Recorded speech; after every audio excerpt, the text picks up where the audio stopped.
How's it going, ladies and gentlemen? My name is TheStarkz, and welcome to a brand new Death Stranding video. Today, we're going to be talking about the official, confirmed, publicly announced Metacritic score. I'm on the Metacritic score site, and now there are some that haven't been published yet, so pardon me, but I do have a count of some of the percentages that we have so far. But the official, for now, it's 10 a.m., almost 11 Eastern Standard Time here in Canada, where I live, is 84% on Metacritic.com.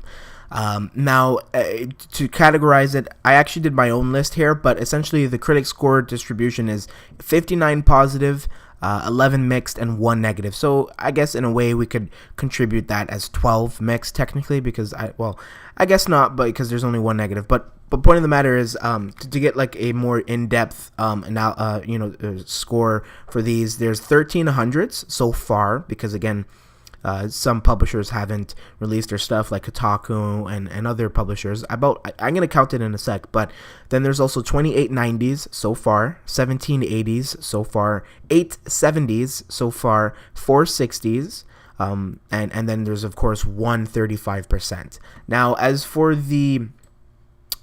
some of, so there's about 2, 4, 6, 8, about 8 publishers left, from the looks of it, that have to put in their feedback. And so essentially this 84, based off of those 6 or 8 publishers, you could see a little fluctuation, probably not. It really depends. Like, I think if it's really mixed, I think the number will stay the same. Let's say we get like a portion of that positive and then like 2 mixed, or 3 mixed, I think it would definitely stay at 84, or it might increase or decrease depending, like I said, on the actual score. Now, I actually want to highlight a couple reviews here.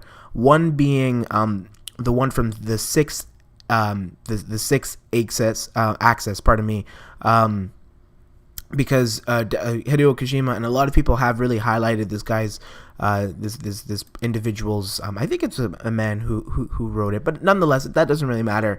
And he wrote a very positive review, 100% in fact, and expressed some of his opinions. I'm not going to read the whole article on it, but he said how Death Stranding is, I'm just going to read a bit of it, but Death Stranding is nothing like I've ever played. Beautiful, heart-racing, heartbreaking, frustrating, epic, stunning, and utterly nuts. I laughed, I cried, I cursed, and I went to the toilet an awful a lot. Death Stranding isn't just my game of the year, it's a contender for game of the generation too. Now, if that's not powerful words, I don't know what are. I mean, this guy really likes Death Stranding, and he highlighted that it's kind of frustrating, which gives me this impression that it's not going to be your easy, Concrete Genie type of game. It's going to be very, very sophisticated, complex storytelling with probably frustrating and boring gameplay at times, because a lot of people have been saying that this game is fun, which is a little worrying for me as a person who likes fun games. It's really hard to get invested in games like Horizon Zero Dawn that aren't necessarily fun, in my opinion. So that alone has me a little worried. Now, the 35% review that I have here is from Steve Vero, or however you pronounce it, from some guy. Actually, he's Canadian. He's from Canada, apparently, or he's Canadian-Australian. So I think he's born both of his parents are Canadian, basically. Anyways, so I don't know if this is actually from Steve, but nonetheless, it says that Death Stranding is an irredeemable piece of garbage that should serve as a warning to publishers who give developers carte blanche to create art, which, I mean, let's be real here. That is the statement. I didn't mean to laugh. I just the piece of garbage part, it's so unique to such individuals from I just find that kind of funny. But whether it's true or not, I mean, it's obviously subjective. But I have another review here by the famous Brian Altano from IGN. Great dude. And he says that this is on a tweet, and I'll probably have this posted up on the video here, but he said, I genuinely wanted to love Death Stranding, and it started to click a bit after 10 very frustrating, tedious, cumbersome hours, but I ultimately think the game is sort of fascinating, but a boring mess, pardon me. I applaud its ambitions and beauty, but it's mostly a slog to actually play. He also stated that I really ended a session feeling enthralled or accomplished by with what I'd done. Rather, I usually ended up being bored or annoyed and getting up to shut off my PlayStation 4. It's not, and I quote, fun in the typical sense. The world is mostly empty. The controls and menus are bulky. It's just blah.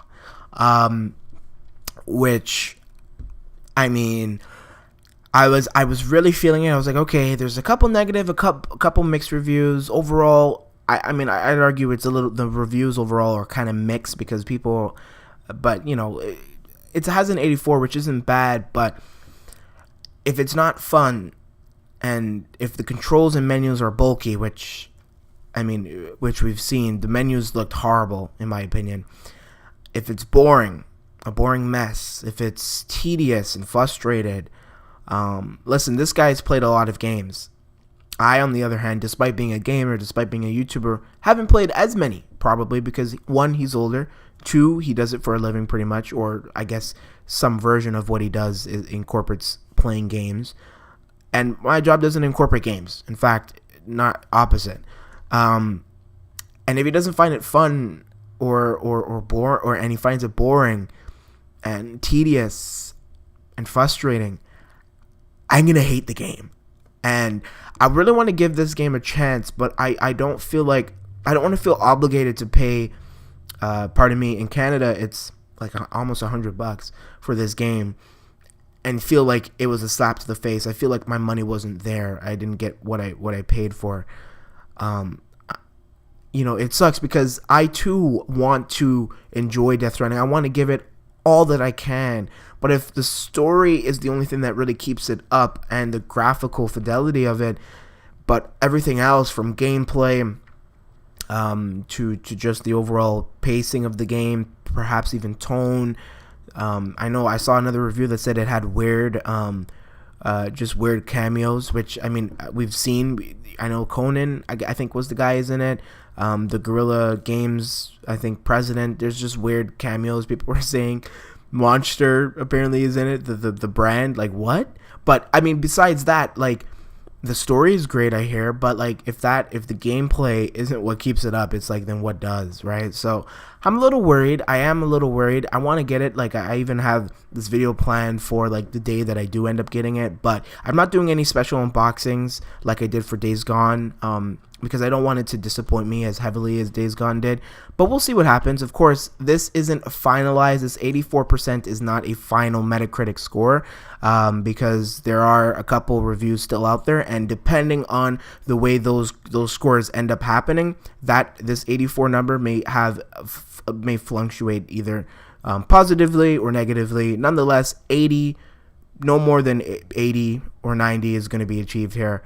No less than 80, no more than 90. So this is pretty much the finalized, or almost finalized Metacritic score. Of course, let me know your thoughts, opinions, and comments about the score. Did it live up to your predictions?